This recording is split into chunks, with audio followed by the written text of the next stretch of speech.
Pak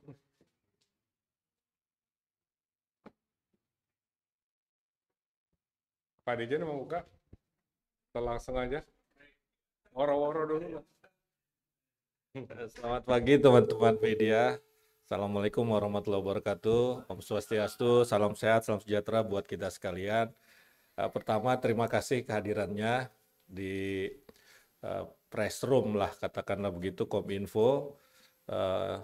Yang kedua juga terima kasih kepada Kepala OIKN, ya Pak Bambang, dan Ibu Deputi yang nanti akan menyampaikan update ataupun perkembangan pembangunan ibu kota baru, ya ibu kota Nusantara kita. Dan ini adalah rangkaian jumpa pers yang akan terus kami lakukan secara rutin dalam 2 minggu sekali. Ya, pertama kemarin Kementerian Pariwisata sudah berinisiatif mengawali Pak Bambang, kemudian ini yang kedua langsung dari OIKN. Sebetulnya kalau di jadwal yang pertama OIKN, tapi kemarin karena Kementerian Pariwisata setiap Selasa punya program, sekalian kita sampaikan, ada Pak Troy juga kemarin ya.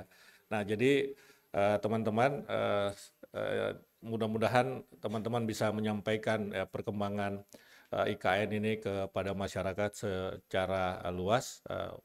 Saya berikan podium kepada Pak Bambang. Silakan Pak. Boleh Pak? Baik, terima kasih Pak Dirjen untuk sambutannya. Sekarang persilakan kami untuk mengucapkan selamat datang terlebih dahulu. Assalamualaikum warahmatullahi wabarakatuh. Salam Om Swastiastu, Namo Buddhaya, salam kebajikan. Selamat pagi dan salam sejahtera bagi kita semua. Selamat datang kami ucapkan kepada yang terhormat Kepala Otorita Ibu Kota Nusantara, Bapak Bambang Susanto. Dan yang kami hormati Deputi Bidang Perencanaan dan Pertahanan Ibu Mia Amalia. Pertanahan. Baik, mohon maaf.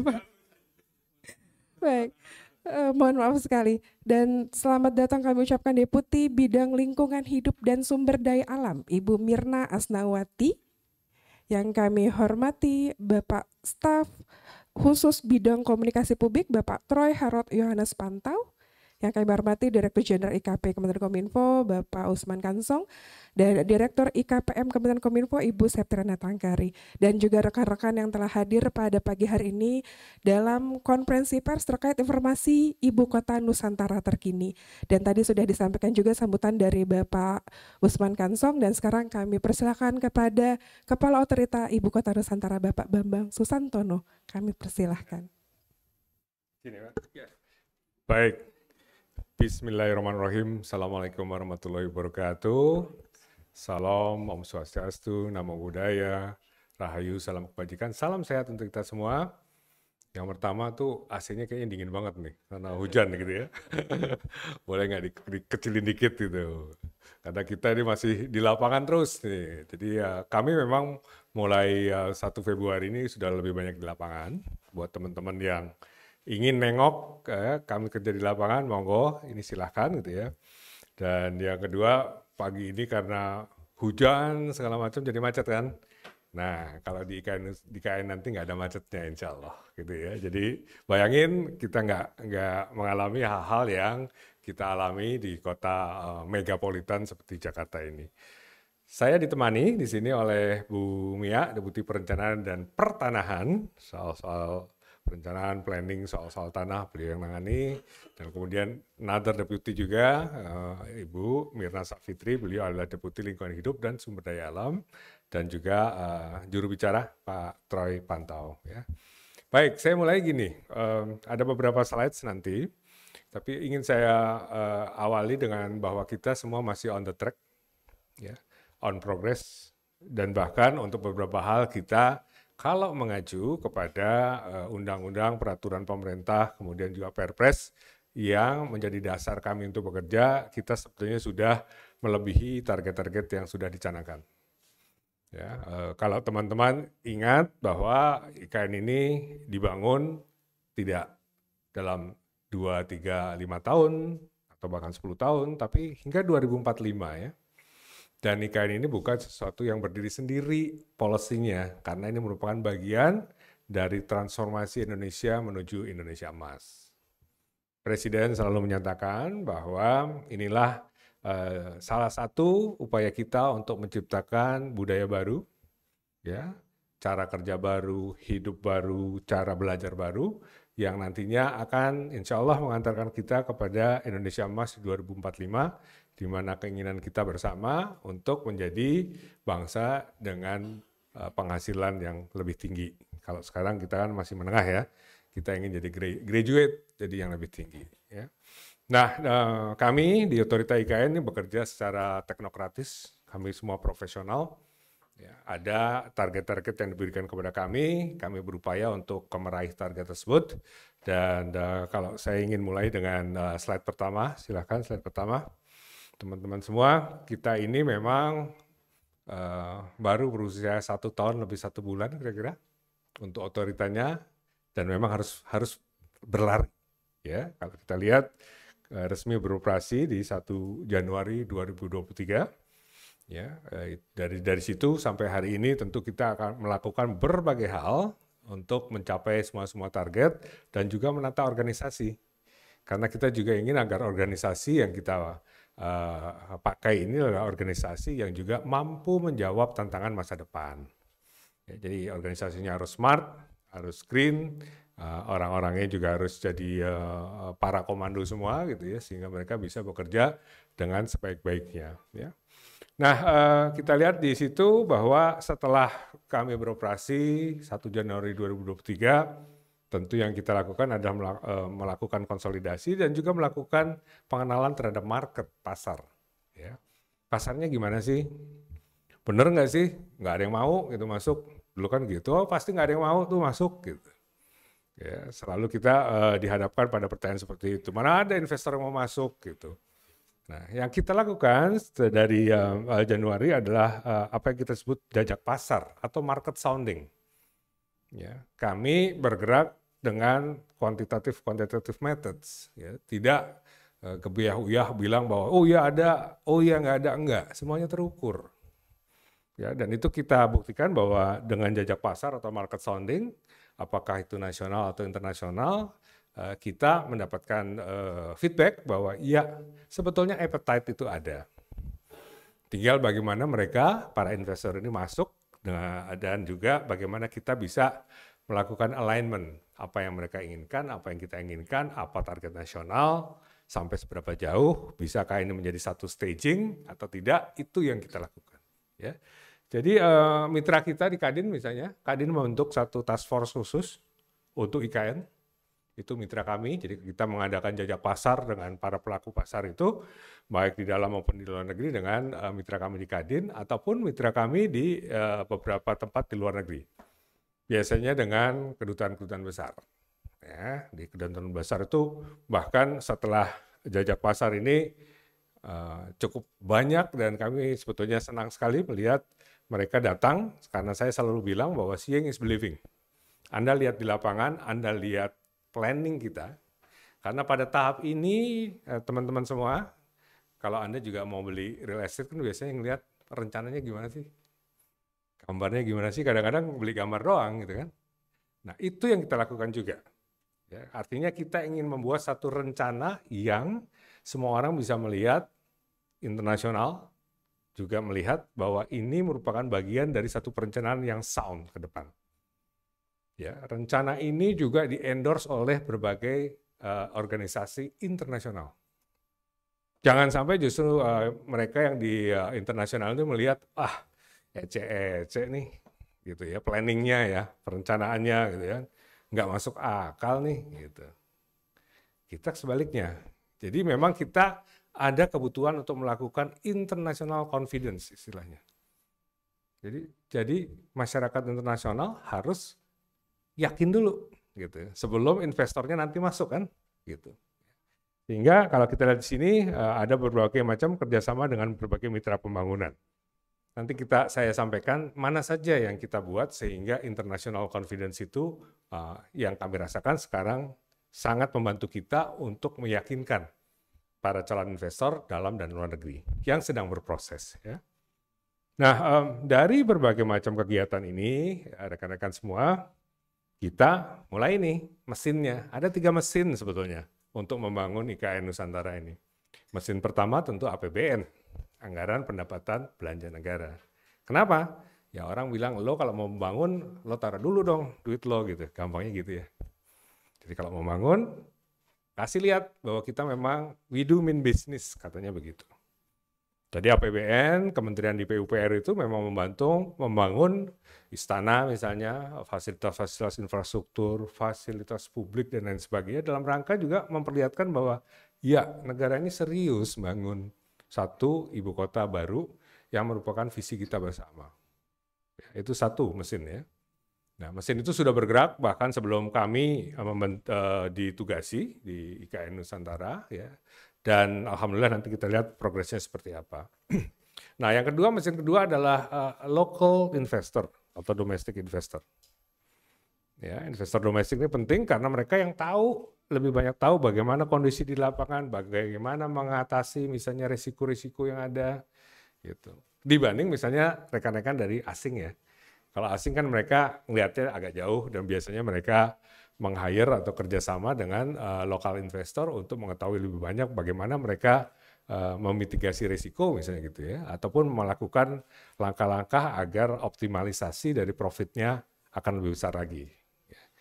Nah, di sini kita lihat sudah ada 4 kali groundbreaking.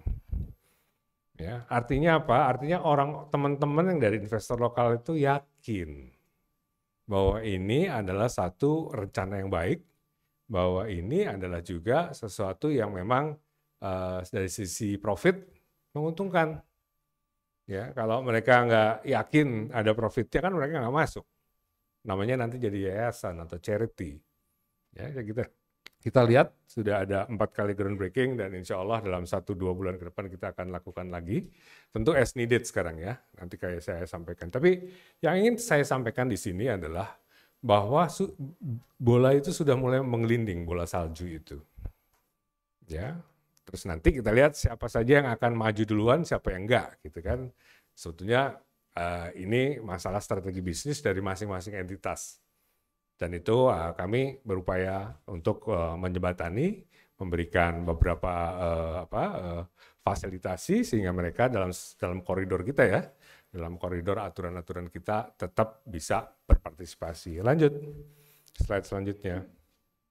Ada 3 hal ya, ini penting buat kami juga buat international confidence. Bagaimana perencanaan IKN Nusantara ini dilihat oleh dunia internasional. Ya. 3 hal penting itu adalah pertama, bagaimana kita melakukan hal-hal yang berhubungan dengan perubahan iklim. Karena kami tahu bahwa banyak pertanyaan ini bangun di tengah hutan, merusak hutan dan sebagainya. Ya. Penting bagi kami untuk memperlihatkan kita bukan ke arah sana, totally wrong, gagal paham tuh kalau bilang bahwa kita akan merusak hutan. Ya. Yang kedua adalah bagaimana kita juga alignment kita, kesesuaian kita dengan program-program internasional dalam SDG, Sustainable Development Goal. Ya, ini juga selalu ditanya oleh berbagai investor, ya, terutama investor yang sudah menjunjung tinggi apa yang disebut ESG. ESG adalah environment, lingkungan, S adalah sosial, G adalah governance, tata kelola. Jadi alignment kami, perencanaan kami dengan SDG itu sangat penting dilihat oleh dunia internasional. Ya. Nah yang ketiga adalah bagaimana yang namanya hutan-hutan yang akan kita kembalikan menjadi hutan tropis, itu nantinya akan memiliki keanekaragaman hayati yang kita dapat banggakan bersama. Ini kan ada satu accusations ya, accusations itu adalah tuduhan bahwa kita satu melakukan deforestasi di masa lalu, 2 karena deforestasi ini maka keanekaragaman hayati kita hilang. Nah, dengan satu planning seperti ini kita ingin mengajak dunia, ayo sama-sama kita buat satu apa yang disebut nature positive plan. Ya, ada satu planning yang kita lihat nanti tahun per tahun bagaimana kita meningkatkan keanekaragaman hayati kita. Nah, ini 3 hal yang menurut kami sangat krusial, sangat penting dalam alignment kita dengan pembangunan di dunia internasional ya. Dan alhamdulillah yang pertama itu untuk yang masalah-masalah tentang perubahan iklim, kami sudah meluncurkan peta jalan di pertemuan perubahan iklim tahun lalu di Desember di Dubai. Dan itu diapresiasi dengan sangat baik oleh internasional. Ya, Nusantara adalah kota pertama di Indonesia yang memiliki peta jalan untuk perubahan iklim. Ya, namanya Regional and Locally Determined Contributions. Ya, ini kelasnya kelas internasional, gitu, nggak kaleng-kaleng gitu ya. Jadi kita sudah punya peta jalannya seperti apa untuk yang perubahan iklim. Jadi kalau ada yang bilang bahwa wah bangun Nusantara itu akan merusak ataupun berdampak negatif terhadap perubahan iklim, come on, sebaliknya yang kita lakukan. Nah, yang kedua ini yang untuk yang tadi, keanekaragaman hayati. Kita juga ingin memiliki satu perencanaan yang sound untuk ini. Dan insya Allah bulan Maret nanti pada International Forest Day, jadi di dunia ini ada satu hari yang disebut Hari Internasional untuk Hutan. Kita akan meluncurkan ini. Ya, sekarang ini sama Bu Mirna sedang dilakukan ekstensif diskusi dengan stakeholders, karena kita nggak mau ini nanti tidak didukung oleh stakeholders pemangku kepentingannya, gitu. Jadi mudah-mudahan Maret kita punya itu. Untuk SDG ini juga menarik karena kita juga sedang di tengah-tengah melakukan berbagai macam partisipasi publik, ya. Dan insya Allah bulan depan Februari di UNESCAP itu adalah UN itu kan biasa kalau kita lihat di dunia ini. Markasnya di New York, tapi untuk Asia Pasifik markasnya di Bangkok. Nah, kita akan meluncurkan ini peta jalan untuk SDG untuk IKN di Bangkok. Sekali lagi ini juga unik. Kenapa? Biasanya orang punya peta jalan SDG itu untuk kota-kota yang sudah ada. Kami membuat rencana dari kota-kota yang baru dibangun. Ya. Nah, 3 inilah rekan-rekan semua yang menyebabkan kami dapat begitu banyak dukungan dari organisasi internasional. Lanjut. Misalnya PBB, 13 unit di bawah PBB itu mendeklarasikan mereka ingin membantu kami, memfasilitasi kami, mensupport kami. Ya. Kenapa kok mau gitu ya? Kalau rencananya ecek-ecek, kaleng-kaleng pasti nggak mau dong. Ya karena tadi, gitu ya. Karena kita membuat peta jalan. Karena kita tahu ini bukan hanya 3-5 tahun bangunnya sampai 2045, harus ada konsistensi dan biarlah mereka juga ikut mengawasi. Ya, tidak hanya kita ngawasin diri sendiri, tapi biarlah orang lain juga ikut memberikan feedback. Ya, jadi kayak UNDP, UN Habitat, UN Women bahkan. Dengan UN Women ini kita akan membuat satu peta jalan lagi. Apa? Untuk Women Friendly City. Kota yang ramah terhadap perempuan. Ya, kita juga dalam pembicaraan dengan UN untuk membuat peta jalan seperti apa untuk child friendly city misalnya, kota yang ramah anak seperti apa. Ya. Nah ini menariknya teman-teman semua di IKN ini kan semua konsep baru kita bisa coba. Ya, kita bisa coba nih dan insya Allah akan memberikan yang terbaik. Karena kalau kita mulai dari kota yang sudah ada, sudah ruwet, itu akan lebih susah kita membangun dan menerapkan konsep-konsep baru. Ya, nah kemudian juga ada beberapa kolaborasi internasional di sini, misalnya dengan Tony Blair Institute, kita akan membangun satu kawasan education town. Ya, ada beberapa universitas ternama di dunia yang akan kerjasama sama kita untuk mengawal pembangunan dari IKN ini ke depan. Ya, saya hari ini bisa bocorin dengan Stanford. Ya, kita sudah MOU dengan Stanford dan dalam 2 bulan ke depan, insya Allah akan ada groundbreaking untuk membuat satu pusat ekosistem, ya, satu ekosistem digital yang kekinian. Gampangnya nanti di situ nanti ada universitasnya, ada industrinya, gitu ya, ada startupnya dan sebagainya. Jadi ada satu community yang kita bangun, community talent digital, dan ini baru hari ini saya bocorin nih. Tadi saya minta izin sama Pak Anin Bakri. Pak Anin, boleh nggak saya bocorin? Boleh katanya. Insya Allah 2 bulan ke depan kita groundbreaking untuk satu tempat, satu institut di mana kita punya ekosistem untuk para talent digital. istilahnya para digital nomad kan, yang jago-jago tuh generasi milenial, generasi Z segala macam, bisa kita berikan satu tempat di sana di IKN Nusantara. Lain-lain saya kira di sebelah kanan itu lebih banyak kepada teknologi dan sebagainya, tapi kita juga bekerja sama dengan beberapa pusat-pusat yang ternama, Center of Livable Cities ini di Singapura, World Research Institute ini di Washington. Mereka akan mengukur bagaimana carbon footprint kita, misalnya gitu ya. Dengan Hyundai kita sedang membuat satu proof of concept. Proof of concept itu kira-kira pilot project lah untuk taksi terbang. Ya, 2045 ya, bayangin ya, jangan kita bayangin nih 2025, 2030, ini 2045 nih. Insya Allah saya masih bisa lihat gitu ya. Tapi teman-teman di sini nih nanti bahkan anaknya itu nanti yang akan menjadi owner, menjadi pemilik dari kota Nusantara ini ke depan. Ya, mudah-mudahan kita bisa lihat itu. Lanjut. Nah, biasanya kan teman-teman wartawan tanya, ini sudah sampai mana, progresnya sampai mana? Nah ini aja, tinggal di shoot. Ini data kami dapat dari Kementerian PUPR, ya. Ada yang disebut batch 1. Batch 1 itu adalah kontrak-kontrak yang memang sudah dimulai dari sebelum bahkan 2023, sebelum kami beroperasi ya. Nah, kita lihat misalnya untuk Istana Presiden, ini kalau mau seeing is believing, datang ke sana lihat gitu. Kalau enggak di YouTube udah banyak sekarang, semua orang bisa ngambil gambar gitu kan. Kemudian Sumbu Kebangsaan, di mana nanti kita akan upacara, insya Allah 17 Agustus, itu sudah mendekati 100%. Nah, saya bocorin lagi nih, ada satu baru nih. Di Sumbu Kebangsaan nanti akan ada satu Memorial Park.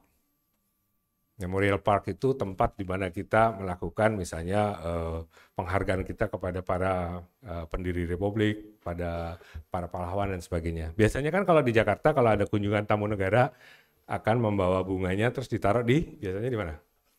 Taman Makam Pahlawan. Di sana di mana? Belum ada yang jadi pahlawan nih. Saya juga nggak mau jadi yang pertama kan. Di TMP. Jadi kita bikin Memorial Park. Memorial Park itu nanti akan ada patung Soekarno dan Hatta, bapak pendiri kita. Dan itu nanti bisa kelihatan dari sini ya.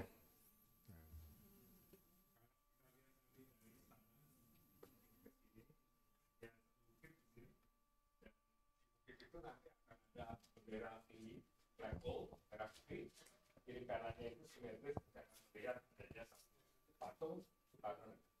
Di tengah-tengahnya insya Allah akan ada api abadi, internal flame, flame gitu.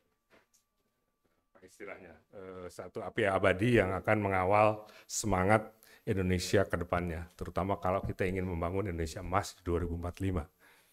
Ya, jadi kalau nanti teman-teman berdiri di plaza seremoni gitu ya, ngelihat ke arah tenggara akan kelihatan itu. Ya, mudah-mudahan itu akan membangkitkan nasionalisme kita karena di situ akan ada satu bendera, tiang bendera di Bukit Bendera tuh, tiang bendera raksasa dengan merah putih. Kemudian di kiri kanannya itu nanti akan ada satu patung besar para pendiri bangsa kita, Soekarno Hatta.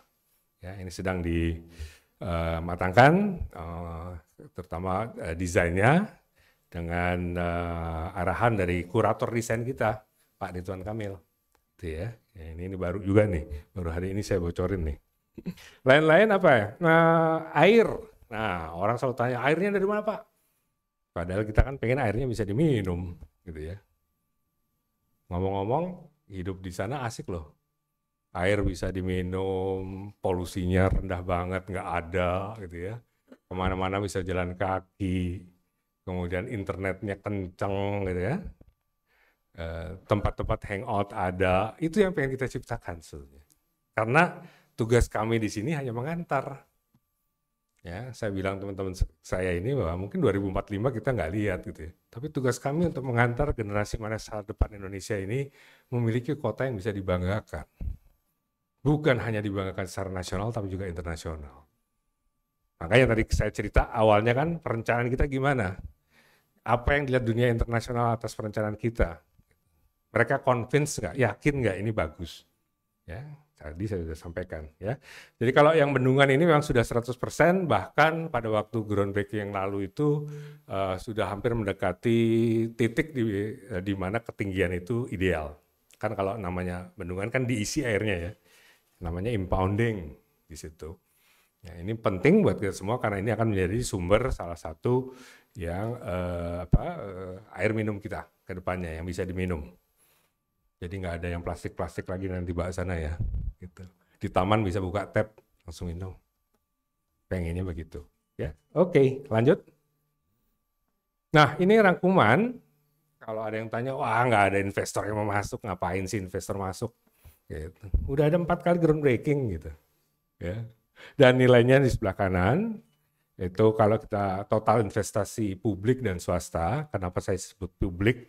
Karena ada lembaga-lembaga seperti LPS, ada lembaga seperti BI, ya, ada lembaga-lembaga non pemerintah yang juga melakukan groundbreaking, dan itu kita sebut investasi publik ya. Jadi 47,5 triliun itu yang komitmen mereka. Dari sisi kita melihatnya dari desain mereka, dari rencana mereka. Kemudian yang swastanya dari situ yang benar-benar murni itu kira-kira 35,9 triliun. Ya, ini hingga groundbreaking keempat pada bulan Januari kemarin ya. Januari kemarin. Lalu apa saja yang di groundbreaking kan gitu ya.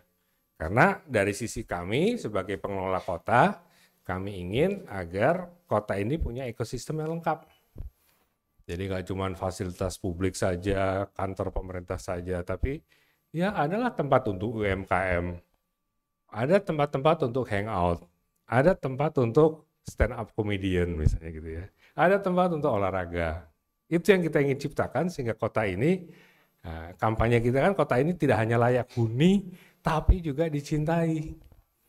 It's not only a livable city, but also a lovable city.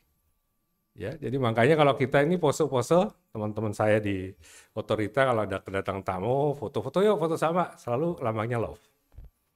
Karena ini adalah simbol dari lovable city.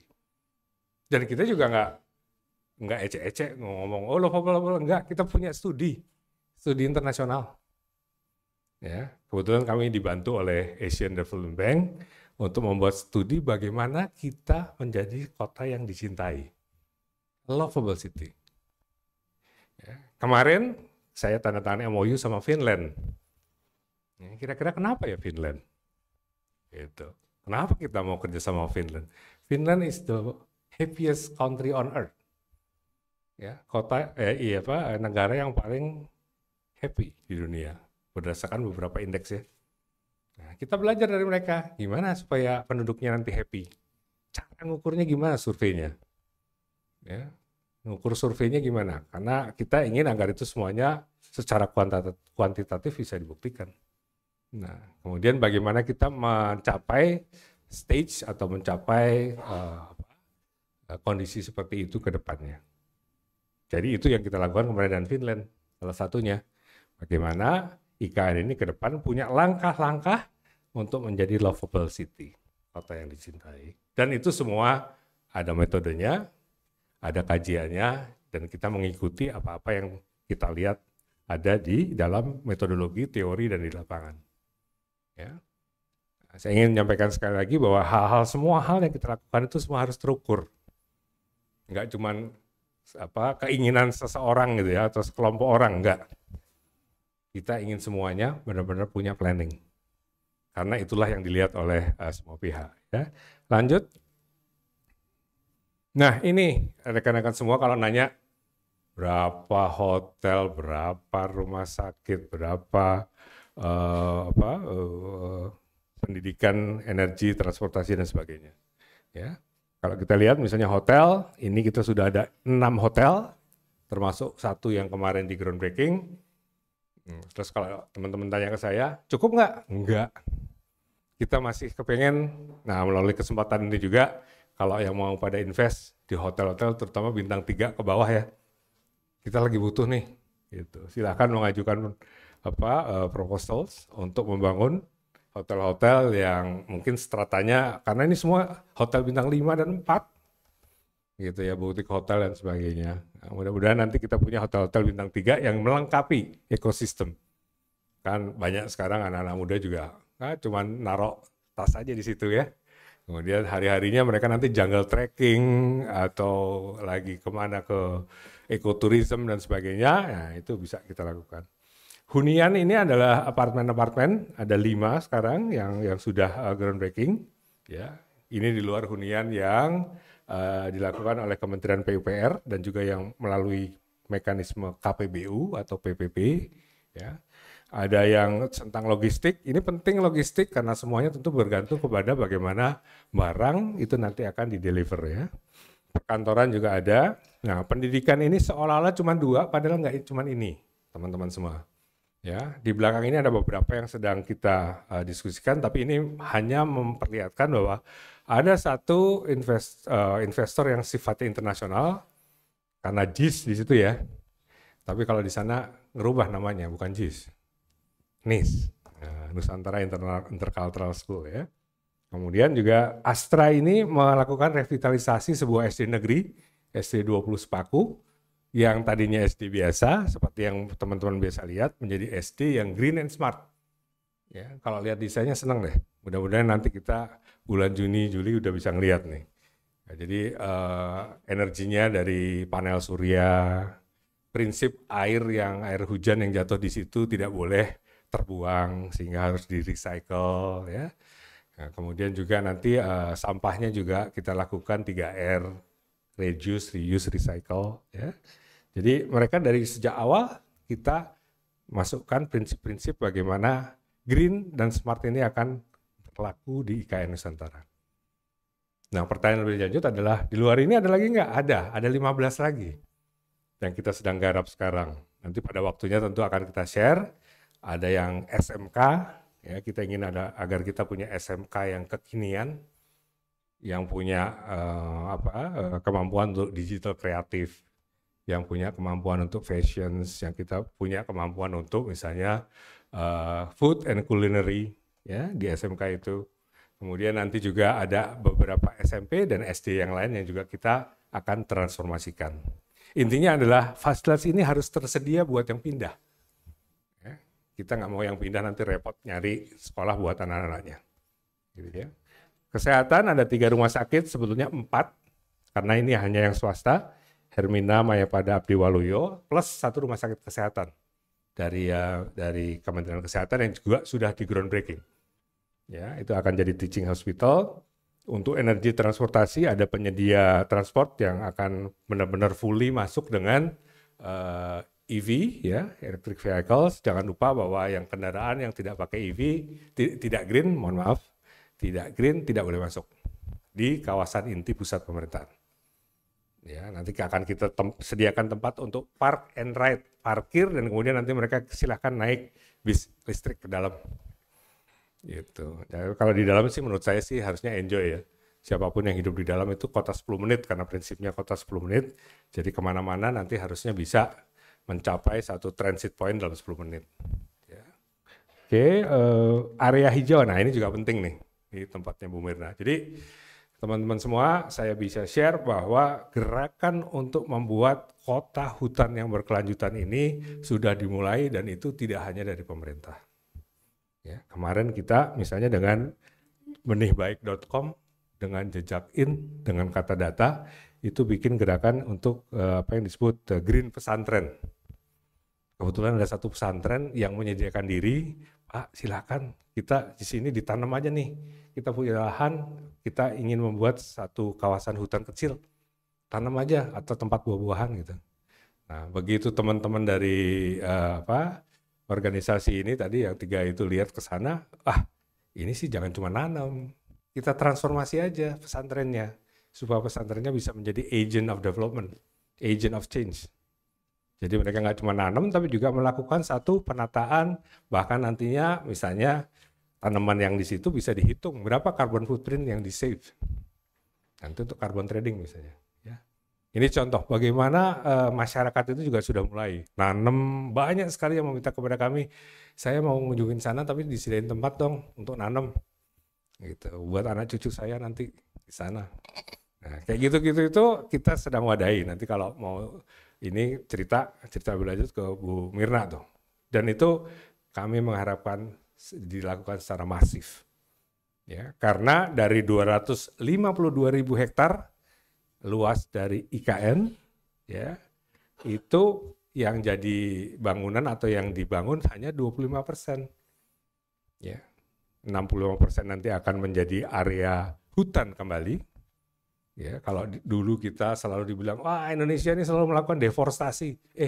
Ntar dulu, di IKN Nusantara malah reforestasi.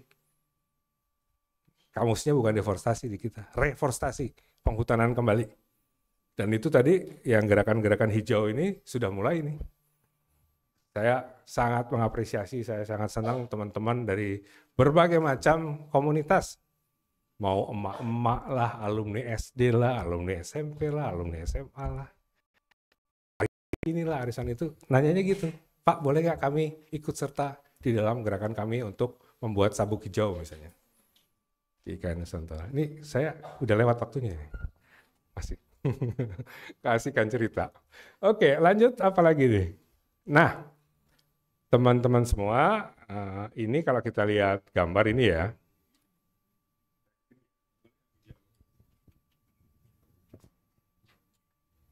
Jadi ini Teluk Balikpapan.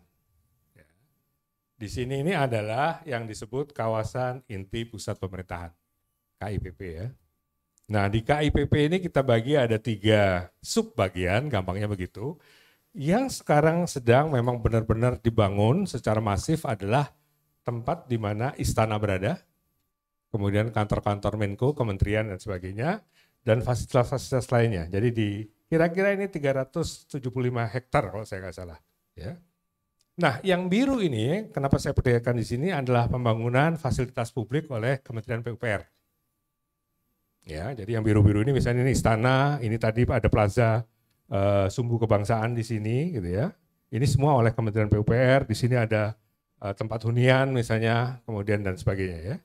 Tapi kemudian kalau kita lihat bagaimana groundbreaking kita lakukan kemarin dari 1 sampai 4 mengisi. Ya, kalau dalam teori perencanaan kota itu ada namanya infill development. Jadi ada pembangunan yang benar-benar yang tadinya cuma yang biru ini, kemudian diisi lebih lanjut. Ya, misalnya yang hijau ini yang groundbreaking pada groundbreaking pertama, kemudian yang kuning groundbreaking kedua, yang lain groundbreaking ketiga dan keempat. By the way, warna tidak mencerminkan sesuatu. Kebetulan. Saya baru ingat ini Pak Dirjen bahaya nih. Tapi yang ingin saya perlihatkan ke teman-teman adalah ini makin lama itu akan makin rapat. Dan itu yang disebut infill development. Ya. Jadi apa yang dipancing dari investasi publik oleh PUPR itu sudah menghasilkan satu multiplier ataupun ikutan, linkages. Ya. Nah yang menarik teman-teman nggak cuma di sini ternyata. Kalau kita lihat di rencana induk, ternyata ini sudah mulai masuk ke wilayah-wilayah yang lain. Ini misalnya sub wilayah perencanaan B dan C. Atau bahkan di sini sudah mulai dilakukan, ini di luar KIPP, pembangunan oleh PLN untuk 50 megawatt. Istilahnya kebun panel surya. Kalau dalam bahasa Inggris solar farm. Di sini ya. Kemudian di sini juga nantinya akan mulai nih, di luar KIPP di sebelah atas ya. Ini ada beberapa pengembang yang akan mulai gerakan-gerakan hijau, kemudian juga beberapa fasilitas dan hunian dan sebagainya. Artinya apa? Artinya pemicu dari satu investasi di KIPP ini sudah menghasilkan satu multiplier tidak hanya di KIPP, tapi juga di tempat-tempat lain. Dan dalam bulan-bulan mendatang, saya perkirakan ini akan cukup masif. Mulai gitu ya. Mudah-mudahan mesin itu akan nanti kita lihat lagi.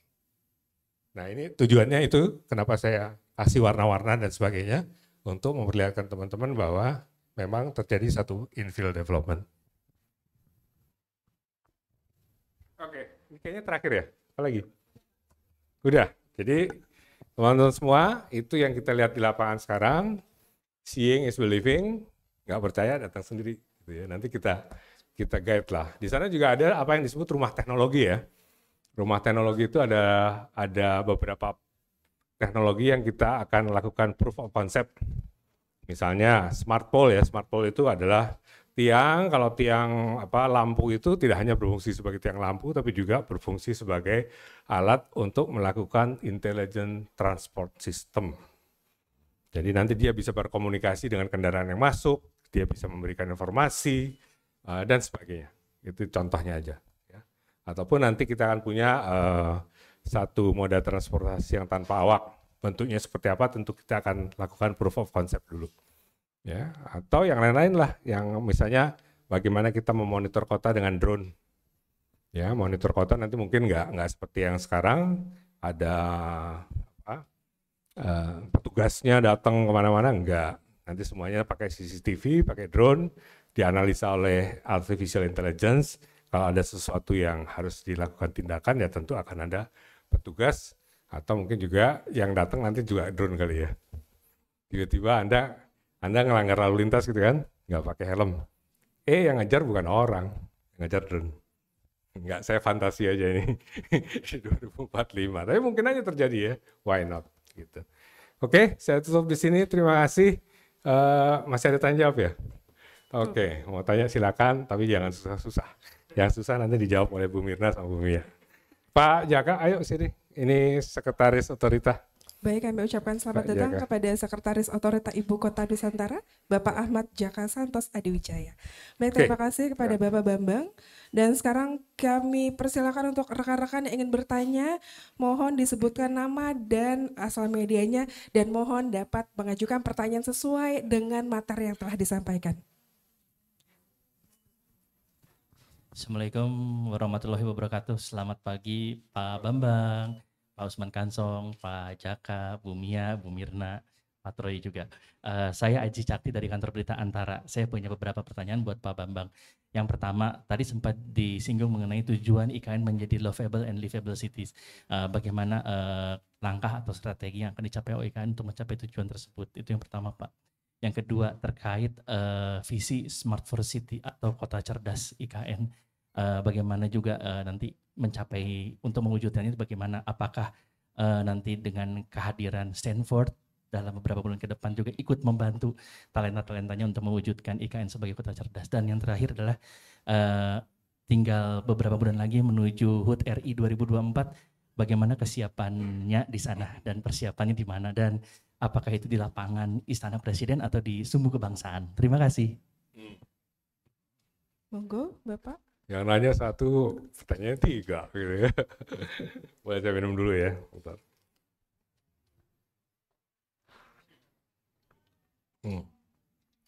Sana nggak boleh lagi pakai plastik. Harus pakai tumbler atau minum langsung dari tap. Yang pertama tadi jadi lupa nih. Yang ketiga dulu lah, kalau soal upacara ya, 6 bulan dari sekarang kan kira-kira. Memang dikoordinasikan oleh Seknek ya. Jadi kami nanti akan berkoordinasi bagaimana bentuknya, berapa orang di situ, fasilitas apa yang disediakan. Tentunya ini semua masih 2024, jangan dikikir semuanya udah jadi semua gitu kan. Kita memang sudah ada yang jadi, istana insya Allah jadi, plaza seremoni juga jadi, kemudian Sumbu Kebangsaan jadi. Tapi apakah kita akan melakukan full scale atau hybrid, mohon ditanyakan ke teman-teman di Seknek, karena mereka yang menjadi koordinator ya. Yang untuk yang lovable city, nah ini kan kalau dalam bahasa kami kita ini membangun kota, bukan membangun satu real estate, bukan. Ya. Nah kotanya juga unik karena ini adalah ibu kota, bukan kota biasa. Ibu kotanya unik juga karena apa? Karena sudah ada karakter yang harus masuk di dalam kota itu, yaitu sebagai kota yang green, hijau, smart, cerdas, inklusif, ini bukan cuma punya golongan yang mampu aja, kemudian resilience, tahan terhadap berbagai goncangan, apakah itu krisis finansial, ekonomi, krisis kesehatan, ataupun krisis-krisis yang lain, dan yang terakhir sustainable. Ya, itu sebabnya tadi dalam tayangan saya perlihatkan bahwa kita punya loh semua ramuan-ramuan, semua mantra-mantra, semua langkah-langkah untuk menuju ke situ. Ya. Nah yang menarik yang sering diapresiasi oleh berbagai pihak, terutama oleh internasional, adalah bahwa keinginan kita tidak hanya membuat kota yang layak huni tadi, walaupun skalanya adalah ibu kota, dan kemudian juga fiturnya adalah fitur international standard. Ya, ini saya bisa bilang bahwa semua konsep yang terbaik di dunia ini dicoba nih di IKN Nusantara. Misalnya Spawn City, ya, kota busa, itu hanya beberapa di dunia dan kita mulai di situ. Smart City juga begitu. Ya, Forest City juga ini sesuatu yang baru. Jadi kita ingin membuat itu semua terukur. Kita tahu bahwa ini nggak selesai dalam 5 tahun. Jadi harus secara konsisten dilakukan. Caranya gimana? Planningnya harus sound. Perencanaannya harus benar-benar perencanaan yang kelas dunia dan itu juga diapresiasi oleh dunia gitu. Jadi itu sebabnya saya tadi mengawali dengan semua planning ya. Karena kami sadar di otorita bahwa kami ini mengantar sesuatu yang nanti akan terjadi di 2045. Ya. Term kita kan paling 5 tahun nih paling lama. Sudah itu akan diteruskan. Bagaimana konsistensi, bagaimana kesinambungan dari semua itu bisa terlaksana. Nah, tapi yang menarik tadi pertanyaannya adalah lovable tadi ya. Nggak banyak soalnya kota gitu. Kadang-kadang kita kan sebel. Pagi hari ini aja teman-teman macet segala macam, hujan kan sebel banget pasti. Kok kayak gini gitu kan. Nggak enak nih di sini, yuk pindah yuk kemana gitu kan. Nah, mudah-mudahan kayak gitu tuh nggak ada gitu di sana. Dan kita ingin membayangkan bahwa ini kota yang asik loh gitu. Hidupnya enak, polusinya nggak ada, airnya bisa diminum, kemana-mana terhubung secara digital, what else? Gitu ya. Makanya ada istilah di sana oleh teman-teman ini ada workation. Work, kerja, cation itu kan vacation ya. Biasanya kan teman-teman ini staycation ya. Kalau di sana enggak, ayo kita bisa kerja sambil juga vacation. Gitu. Sambil minum kopi, ngeliat hijau-hijau, yang mahal di Jakarta kan ngeliat hijau-hijau itu. Gitu, mesti pergi ke Sentul, mesti pergi ke puncak segala macam. Kalau di sana enggak, lihat sambil santai, keluar ide, keluar kreatif.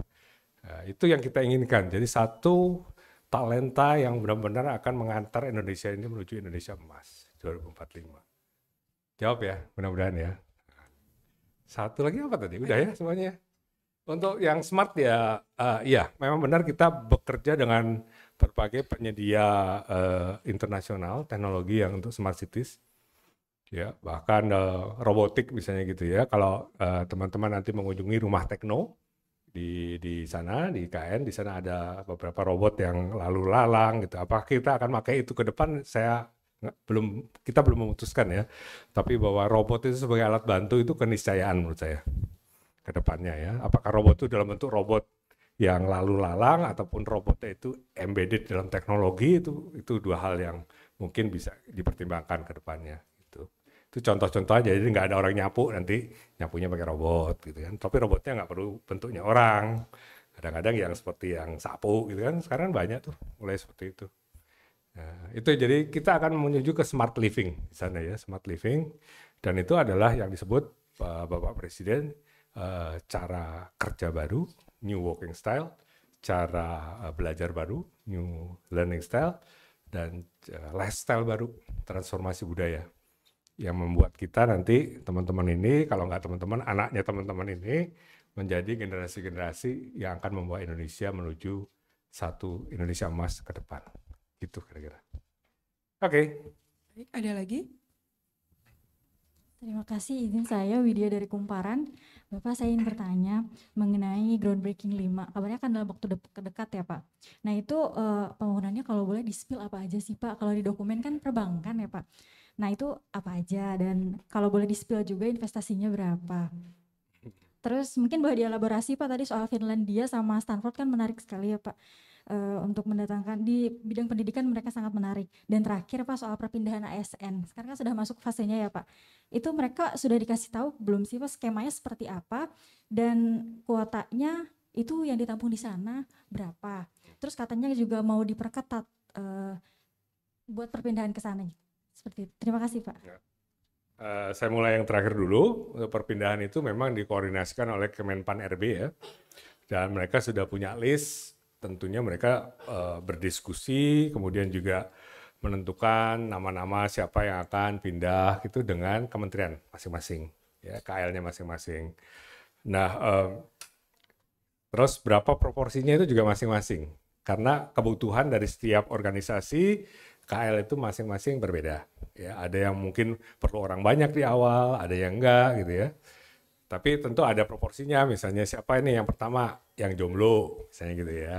Jomblo pindah dulu misalnya gitu. Atau keluarga yang tidak memiliki, belum memiliki keturunan atau anak, itu juga ada. Kemudian mereka yang punya, yang langsung mau pindah juga ada. Nah itu semua memang sedang diramu. Dan kalau lihat dari timeline, koreksi saya Bu Mia ya, itu Juli, September, November. Jadi itu akan ada satu pentahapan gitu ya di tahun ini ya. Tahun ke depan kan masih gitu ya, masih lanjut sampai nanti tercapai jumlah yang ideal untuk orang pindah gitu. Nah kami juga tidak hanya menghitung itu sebetulnya, kami juga menghitung yang groundbreaking tadi loh. Itu kan ada sekolahnya kan, bahwa misalnya ada perawatnya, ada dokternya, guru-gurunya gitu ya, kemudian yang kerja di mall, mereka mau ditaruh mana? Nah ini kami sedang hitung lagi. Jadi hunian itu tidak hanya hunian yang sedang disiapkan sekarang, tapi juga hunian-hunian yang akan dipakai oleh teman-teman dari berbagai kalangan ini untuk mulai hidup di Nusantara. Kira-kira gitu. Spill belum bisa, Pak. Tapi memang benar, kita ingin agar ada kehadiran dari teman-teman perbankan. Itu benar. Kita inginkan ada next groundbreaking itu ada teman-teman dari perbankan yang mulai masuk. Walaupun mereka sekarang sudah masuk, gitu ya. Mereka sekarang di Sepaku itu kalau kita lihat ada beberapa bank yang sudah beroperasi di sana. Tapi di dalam KIPP ya, Kawasan Inti Pusat Pemerintahan, kita harapkan ada beberapa lah gitu yang nanti akan mulai masuk sana. Lain-lain tentunya melanjutkan apa-apa yang kemarin belum sempat di groundbreaking karena satu lain hal. Terus ada yang nanya lagi teman-teman, waktunya kapan? Nah ini sedang menyesuaikan dengan waktu dari Bapak Presiden, kapan gitu ya. Karena ada libur panjang tuh, ya ada libur Imlek segala macam kan. Banyak juga yang pemilik-pemilik yang ini yang mau groundbreaking bilang, jangan di situ dong gitu. Kami lagi vacation gitu. Kalau buat kami nggak ada tanggal merah nih. Tanggal biru terus, Sabtu Minggu kerja gitu ya. Mengigau pun kadang-kadang IKN gitu kan teman-teman ini. Udah nggak ada lagi menghitung hari, karena harinya di kantor kami itu ada jam yang hitung mundur, setiap hari kehilangan 1 hari gitu. Jadi itu kira-kira Mbak, jadi melanjutkan ekosistem supaya lengkap ya, tadi dengan adanya perbankan kan ekosistemnya lengkap, ada macam-macam fasilitas, ada logistiknya, ada penyedia transportnya, ada penyedia energinya, kemudian juga nanti ada penyedia itu. Termasuk nanti kita UMKM. Ya, kita pengen di sana orang enak bisa makan bakso, pecel lele, kopi gitu kan. Kopi Indonesia itu ada di sana, harus ada supaya orang seneng. Gitu. Makasih ya. Baik, karena keterbatasan waktu, satu pertanyaan lagi Mbak, monggo silakan nama dan asal medianya. Selamat pagi Pak, saya Claudia dari kompas.com. Izin menanyakan, ini soal yang ramai banget nih diperbincangkan saat debat Cawapres beberapa waktu lalu, dan juga ini sempat dikritisi oleh Tom Lembong terkait soal investasi asing yang belum dibuka oleh Pak Bahlil. Ini boleh dijelaskan Pak, kira-kira investor asing mana saja yang sudah masuk dan besaran nilai investasinya berapa? Kalau misalnya ada target investasi asing yang masuk tuh jumlahnya berapa sih Pak? Itu aja. Ya, saya tadi di awal cerita bahwa untuk investasi asing ini mereka butuh waktu yang lebih lama dari investor domestik ya. Dan sebetulnya mereka yang bekerja sama dengan para investor domestik ini ada. Terutama di beberapa chain, misalnya di hotel-hotel itu juga masuk. Ataupun juga yang naruh duit, misalnya FIFA naruh buat training ground kita gitu ya, PSSI ya gitu. Itu contoh. Nah, kemudian juga ada yang sedang berproses untuk skema KPPU. KPPU itu PPP, Public Private Partnership, untuk hunian misalnya ya.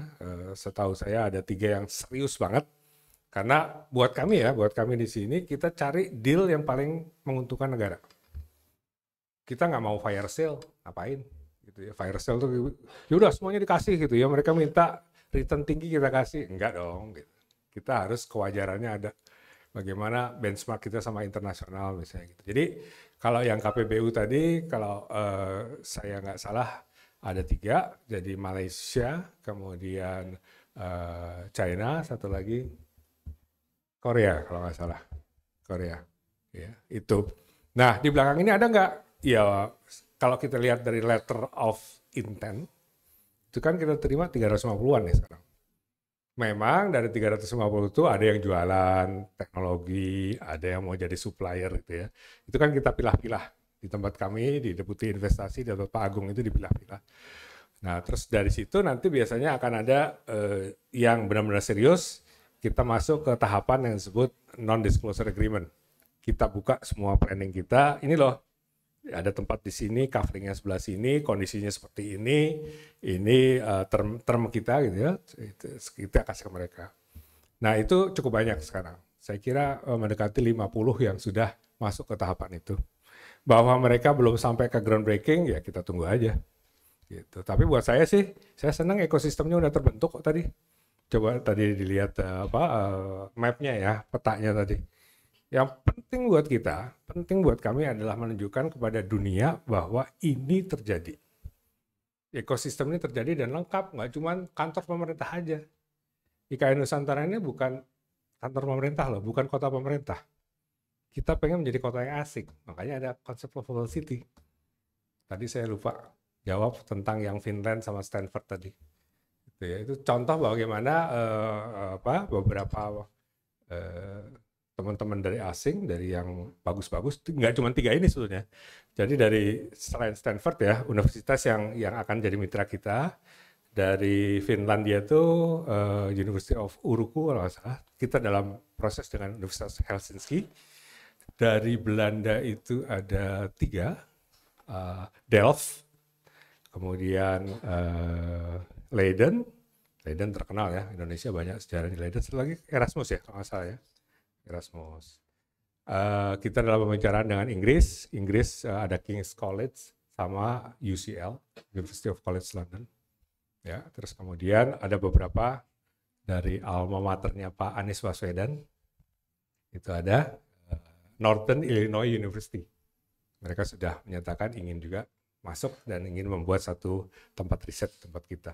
Ya, NIU, nanti di Google aja itu, Northern Illinois University. Jadi cukup banyak mitra-mitra itu untuk kita menuju tadi, apa sih teknologi yang paling baru yang kita harus terapkan di IKN supaya ini menjadi smart city.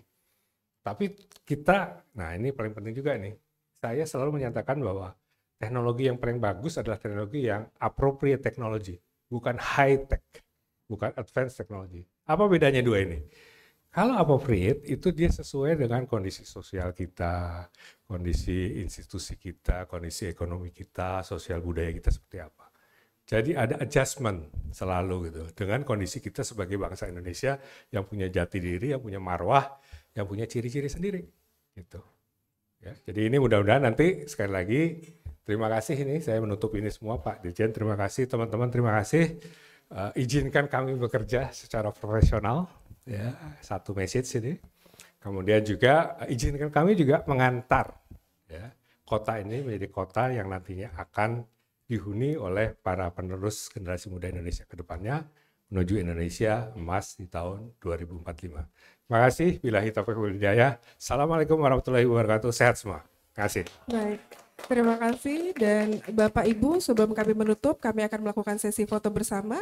Jadi kami akan memanggil Direktur IKPM, Ibu Sabrina Takari, dan Direktur Pengelolaan Media, Bapak Nur Sodik Gunardo, untuk maju ke depan melakukan sesi foto bersama.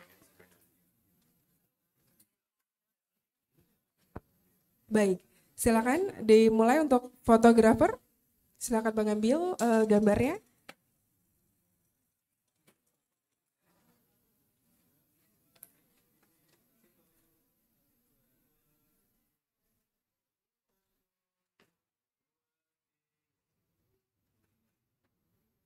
Oke, sehat semua ya.